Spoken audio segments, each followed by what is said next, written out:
Redención. Es una palabra que usamos para todo, ¿no? Sí, totalmente.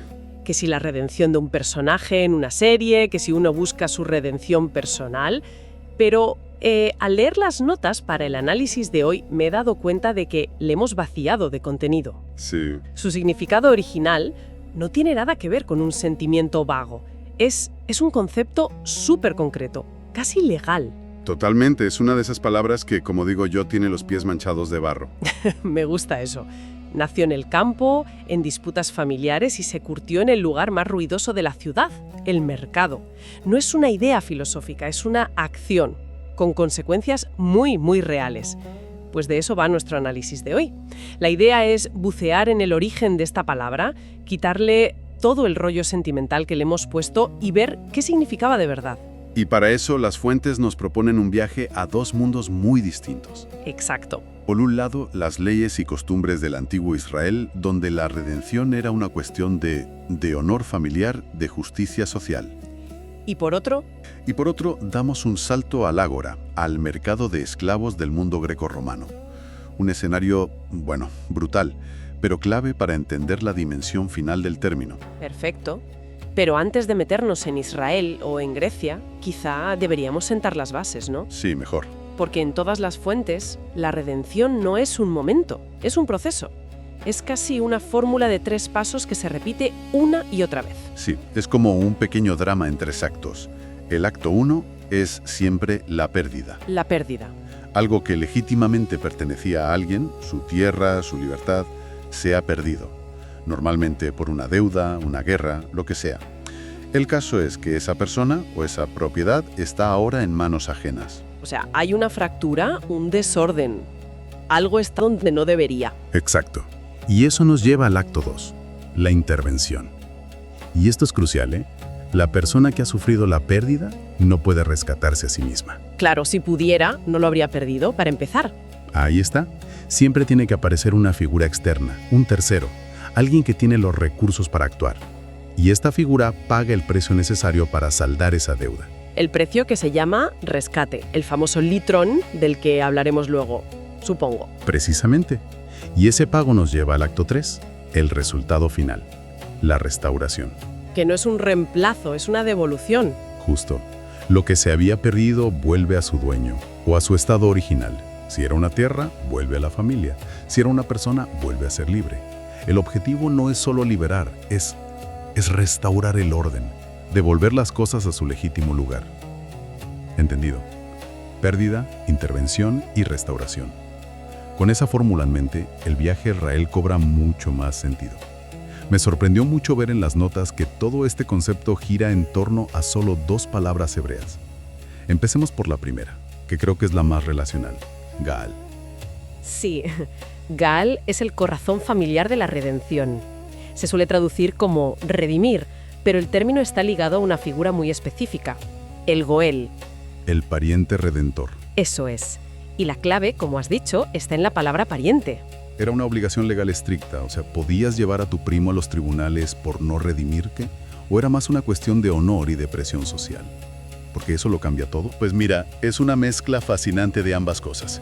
Era un deber recogido en la ley, por ejemplo en Levítico, pero su cumplimiento dependía muchísimo del honor familiar. Claro. Piensa que era una sociedad tribal. La tierra era la herencia, la supervivencia del clan era todo. Si tu hermano se arruinaba y tenía que vender su parcela, o a sí mismo como siervo, la familia entera se debilitaba. Ahí entraba el Goel. Ahí entraba el Goel, el pariente más cercano. Tenía el derecho y la responsabilidad moral de intervenir, de pagar la deuda para recomprar la tierra o la libertad y mantener así la herencia dentro del clan. Actuaba como una especie de red de seguridad social, pero familiar. Exactamente. El ejemplo de manual que citan las fuentes es la historia de Ruth. Claro, la historia de Boaz. Boaz no actúa solo por un impulso romántico. Él se da cuenta de que es un pariente cercano y asume su responsabilidad como Goel. Redime la tierra de la familia de Noemí y, al casarse con Ruth, asegura que el linaje no se extinga. Es un acto de justicia, más que de amor. Es un acto de justicia que restaura la dignidad y el futuro de toda una familia. Vale. Entonces, Gaal es redención por lealtad. Nace de ver la necesidad de alguien de tu propia sangre y actuar. Pero, ¿qué pasaba si no había un pariente dispuesto? ¿O si la situación era puramente legal, sin un lazo familiar? Buena pregunta. Y ahí es donde entra la segunda palabra clave. Padaj, padaj. Si Gaal es la redención que nace de una relación, Padaj es la que nace de una transacción. El foco aquí ya no es el parentesco, es el precio. ¿Más impersonal, entonces? Mucho más impersonal, pero igual de liberador. Padaj se usaba en contextos donde había que pagar un rescate para satisfacer una demanda legal. Por ejemplo, para liberar a un prisionero de guerra o para rescatar al hijo primogénito con una ofrenda. Entiendo. La idea central de Padaj es que hay un precio estipulado. Y una vez se paga ese precio, la obligación queda saldada. Se acabó. Es una redención por sustitución. Vale, lo pilo. Tenemos entonces dos caras de la misma moneda. Gaal, el deber de un pariente que restaura, y Padá, el pago de un rescate que libera. Son dos conceptos potentísimos. Y que no desaparecen, porque lo fascinante es ver cómo los autores del Nuevo Testamento, siglos después, en un mundo griego, cogen estas ideas y las traducen. Las visten con un lenguaje que resonaría en el lugar más concurrido de cualquier ciudad de la época, el ágora, el mercado. Y en concreto, el mercado de esclavos, que es una imagen durísima. Durísima. Hoy nos parece una metáfora, pero para ellos era el día a día. Usar esa imagen no era una abstracción, era señalar algo brutalmente real que veían al salir de casa. Una imagen terrible, sí, pero universalmente comprensible en ese momento. Y las fuentes nos marcan una progresión de 3 palabras griegas que construyen la idea con una intensidad que va a más. La primera y más básica es agorazo. Que suena a ágora, al mercado. Justo. Agorazo significa simplemente comprar en el mercado, el acto de adquirir algo que está a la venta. Teológicamente, la imagen es la de la humanidad expuesta en ese mercado, a la venta bajo el dominio del pecado, la muerte. Es un simple cambio de dueño. Exacto. Es la base. Pero la cosa no se queda ahí, se vuelve mucho más potente con la segunda palabra, exagorazo. Ahí la clave, según entiendo, es el prefijo ex, que significa fuera de. Exacto. Esto ya no es solo comprar, es comprar para sacar. No se trata de adquirir un esclavo para que siga siendo esclavo con un nuevo amo. Se trata de comprarlo para sacarlo del sistema. Para siempre. Me gusta mucho una frase de las notas. Una vez redimidos, ya no estamos a la venta. Esa es la idea. La transacción es definitiva, rompe el ciclo. Pasas de un cambio de propietario a un cambio de estatus. Ya no eres una mercancía. Vale. Y esa idea de un cambio de estatus total nos lleva a la tercera y más importante palabra, apolitrosis. Esta es la culminación. La culminación. Si agorazo es la compra y exagorazo es la extracción del mercado, apolitrosis es la libertad plena y final que resulta de todo el proceso. ¿Y de dónde viene esa palabra? Su raíz es litron, que es la palabra griega para el precio del rescate. Ah, el litrón que mencionamos al principio. El mismo. Así que apolitrosis es literalmente la liberación obtenida mediante el pago de un rescate. Es la palabra que se usaría para un prisionero de guerra por el que se ha pagado una fortuna y es devuelto a su patria. No solo es libre, es que ha sido restaurado a su hogar. Su identidad de prisionero ha sido borrada. Es la libertad más completa que se podía concebir. Es una secuencia increíble.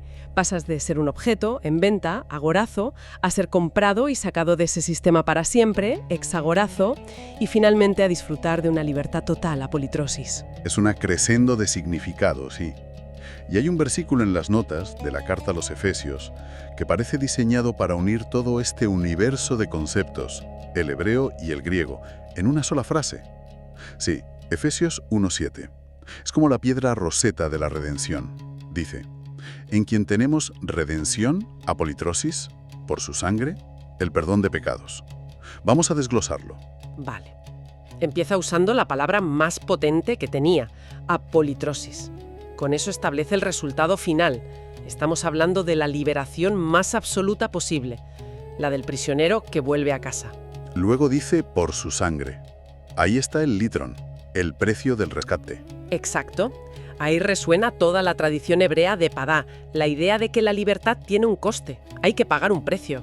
Y finalmente, la consecuencia, el perdón de pecados, que en este contexto no es solo un alivio moral, es la cancelación de la deuda que te mantenía en el mercado en primer lugar.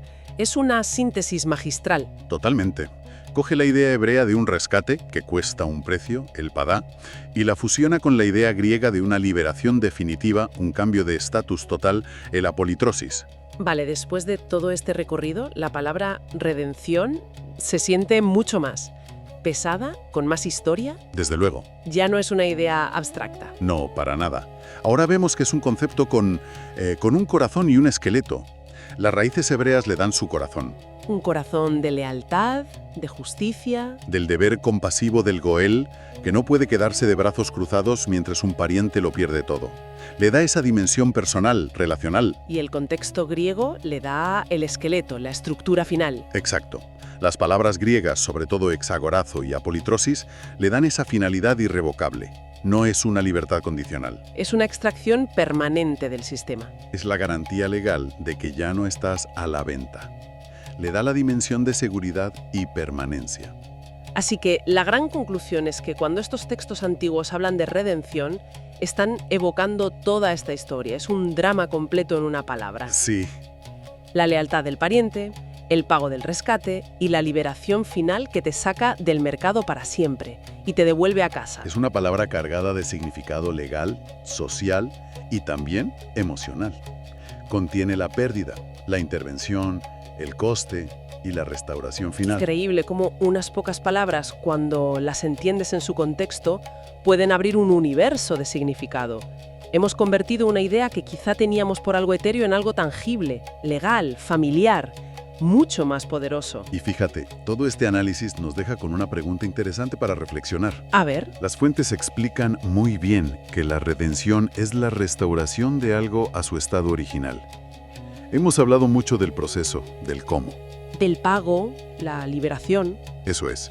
Pero si lo llevamos a un plano más profundo, ¿cuál es exactamente ese estado original al que se busca regresar? Claro, si algo se restaura, es porque antes estaba completo, ¿no? El concepto entero presupone que existía una condición previa, un estado de integridad, de libertad, que se perdió. La redención es el camino de vuelta a ese punto. Entiendo. Así que la pregunta que queda flotando, más allá de la mecánica de la transacción, es: ¿cómo era esa condición original? ¿En qué consistía esa herencia, esa libertad, antes de la pérdida que hizo necesaria toda esta historia?